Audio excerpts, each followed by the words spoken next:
Okay, today I'm going to go over some tricks and tips for dealing with different things that we have to deal with in Europe versus the US. If you have a handheld shower, guess what? The 3M hooks can work perfectly so that you can change your handheld shower into a regular shower. Now, they have theirs installed where the pole is probably 6 to 7 feet up. So you can't really have it going over your head or hitting you in your head. So you can do the 3M hooks, and guess what? They do work in the shower and they come off. That's a good trick. Because in Europe, in America, we're used to rain showers, permanent showers, no handheld. So that's a good tip. Another thing, the hard water in Europe. Go on Amazon and get a filter shower head. If you have to change your shower head, you can get a filter, only about 17 euros or dollars in the US. And you can just change your head on the handheld shower, which makes it a little bit easier and it stops all that hard water hitting you, messing up your hair. You can do that. It's a lot easier. Another tip is the use of your air fryer as an oven. Now, someone told me about this tip, but I would not think about using my air fryer as an oven because I'm from the US, of course, and in the US, everyone has ovens, even in apartments. So usually in the US, we're used to a washer and dryer in the apartments. We're used to ovens, full-size stoves, ovens, big refrigerators, even in our apartments. So I never thought about using my air fryer to bake things, but you can definitely use your air fryer. Okay, this summer was really hot, really hot. So if you're in a European home, we're used to central air. There's always an air conditioner, usually in the US, unless you're in a dive almost or something that I can't even imagine the air conditioner not being in a home in the US.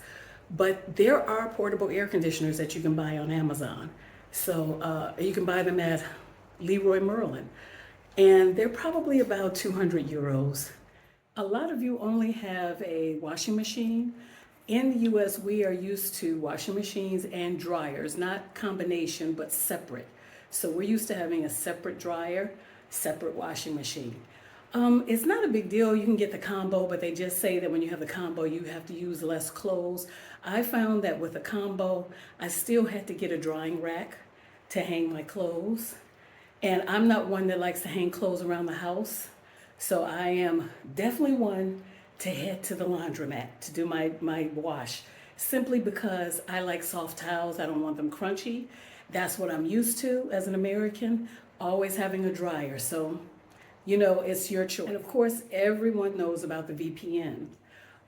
Everyone uses a VPN, especially Americans when they leave the country, so that they can see what's going on in their country, even though right now we don't want to see what's going on in our country. But the VPN is great. One thing about the VPN I learned is that if you have pay channels, all your news is on the pay channels. So a lot of people, family told me to get YouTube TV. That was a waste of money. Why? Because YouTube TV only has the things that pay channels have. So if I have Peacock or if I have Hulu, Hulu is NBC. Peacock is NBC. Hulu is ABC. And Paramount is CBS. So if you get one of those pay channels for $20 a month, you're going to have the news station that you like because they have live TV also. So they have the news. So I wouldn't bother with YouTube TV. And then if you have YouTube, you still get a lot of things there. So you can come out cheaper by having a VPN, not getting a specific YouTube TV, which is almost $80 a month, when you can get something for $20, program into the channel you like. Remember Hulu, ABC, so they have the news for ABC. Peacock, NBC, we know Peacock. That symbol's been around forever. And CBS is Paramount. And then we have the other channels like Stars, HBO. But those are your three main channels if you're trying to get the news in the US. Another tip, I'm not crazy about small towns in any country, but in Europe particularly, I think it's easier to get different things open, like credit cards, not credit cards, bank accounts, I mean. Bank accounts, any type of paperwork, it's a little bit easier to process because they don't have the crowds like the big cities do. So that's another thing you want to take in consideration. And I mentioned this in another video, banks. If you're having a hard time opening up a bank, look at Revolut, even though they do need a permanent address. Not something where Airbnb, but N26, I think that's the best one. N26 is pretty good too. I love their system. So they have a great system, and I have quite a few banks, unfortunately, everywhere it seems. But N26 has been the best for online service. Next tip, if you're traveling by train, because you can travel by train in Europe, I would suggest do first class. You don't see many people in there. The seats are bigger. You have more floor space. It's wider, especially if you have pets. A lot easier, okay? Traveling by train. I like traveling by car, of course, because I'm American and we always have cars. But when you come to Europe, a lot of times you want to ditch that car. And for the Europeans who don't understand why we don't have cars, because we're tired of paying insurance, we're tired of the bills, and we've had cars since we've been 16 years old. So we're like really tired of it and now want a break. So the train system is really good. I know in Montpellier they have a bus system, tram, and the train. But if you're going from town, village to city, different cities, the train, first class is great. And your pets can come on for just a small fee. Airports, or I should say car rental. Car rental at airports has been a lot easier than car rentals in small towns. Why? Because in the small towns, they are franchises and they put restrictions on them. So if you're in a small town, the restriction could be you can only go 200 kilometers and then you're going to be charged for mileage. Versus when you get it at the airport and it's like unlimited miles, you can go anywhere. You need to think about that. Plus, they have a shortage of cars and they disappear faster. So I'm kind of used to when I need a car, there has always been a car because I would always go to the airport and I had a selection of 5 rental agencies. Not in the small towns. It gets a little bit more difficult. Having a hard time finding those items from the US? Try looking on Amazon. Try looking on Amazon in Spain, Germany, other countries that have lower fees. If you're in France, you can look in Germany. I look in Germany all the time because they have quality things, items. So you can look in those countries and have it shipped. So not just the US. US will charge you a lot of fees because you're shipping it. But when you look at Spain and Germany, you get a better deal. And you still can get your items. Germany has a lot of stuff that France doesn't have that we have in the US. Traveling mail. If you still need to receive mail, because I do a lot of business in the US and still need to receive my mail, try using a mail service like USA and Me or Traveling Mailbox. They charge a fee, but you're still able to get all your mail, have a mailbox, and everything comes to you in another country. And if you want to receive your mail and you're living in an Airbnb, try using Mailbox, etc. They have them in various locations in Europe, especially in France. And you can also have their services for sending mail and also receiving it at your P.O. box. Luggage.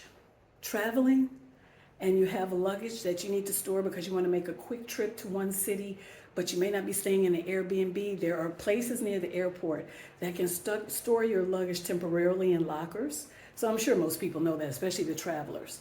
So you need to check them out and find them online. If you can't get a phone in Europe because you don't have a permanent address, get a pay-as-you-go phone. And Orange is the best company in France, simply because they have a wider service, more volume, more locations. I haven't had a problem with them at all with the internet or anything. Their service is excellent. When you're looking for an apartment in Europe, particular are companies who are renting, professionals are individuals. Oh, I have that wrong. I'm sorry. Let's switch that around. Particulars are individuals and professionals are the companies. So if you're looking for an apartment and you're having difficulty, look for particulars instead of professionals. because it's difficult to rent from the professionals if you don't have a position in France and making an income in France. You miss the music at home? Well, I feel like I'm doing an advertisement. So funny. Well, there's certain free services online that provide free music from around the world. Some friends in France told me about it, and that's Radio Garden, RadioGarden, has music all around the world, and it's an online app called Radio Garden. Really nice. We got to keep it going. Hopefully they won't start making us pay, but it's great for now. Okay, pet owners, please be careful with your pets. There's not a lot of boarding. Some boarding is shaky. I had a boarder one time and happened to stop by there at an inopportune time when she wasn't expecting. And her kid was beating on the gates. It was a big facility, and I was referred there. So he was beating on the gates and all the dogs were screaming. Make sure you check out your facility. Make sure you check and see if they have children. We're used to having facilities in the States like PetSmart, which is a hotel, and it's a real hotel. It has a desk. They walk your dog, but you pay a hefty fee. So here in Europe, it's usually someone who can watch your pet, individual pet sitters, or is boarding, and the boarding is usually in the countryside. And lastly, all pets are not vets, not pets. We know all pets are not created equal. All vets are not created equal. So if you're looking for a vet, make sure he's not one who's creating problems so that he can fix them so that you can pay. That happens a lot in France. I didn't see it as much in the States, but I see it a lot here.